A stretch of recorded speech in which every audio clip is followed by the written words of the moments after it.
This year again, I had the privilege to serve on the planning team for our summer camps as well as serve full-time at the camps. How good and pleasant it is when His people come together to pray and seek His face.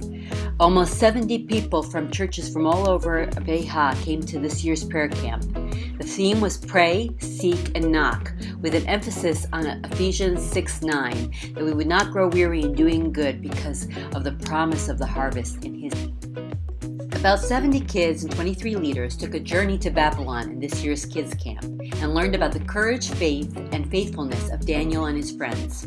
We had an international camp with about 15 nationalities represented. One of the highlights of this camp was how God moved after we shared the message of the gospel. God started touching the children and many started crying, some because of tough situations, but others repenting and accepting Christ. It's always an encouragement to see teens who have grown up in kids camp serving as leaders.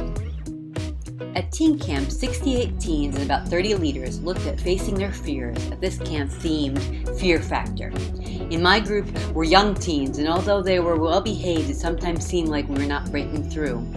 On the last day, we found out a teen from another group lost a good friend in a car accident. This opened up some feelings in our group as they shared some hurts from their own losses, and we were able to pray and minister to them.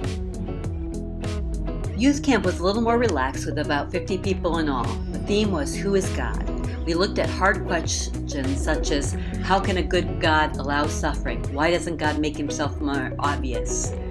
One young woman in my group was a practicing Muslim, and while at first she was wondering what she was doing at a Christian camp, afterwards she said she learned a lot about Christian faith, and she even asked for prayer. Please pray for Amina that she will continue to think about what she has learned and that God will bring her to faith. You can see more pictures and videos at the camp Facebook page.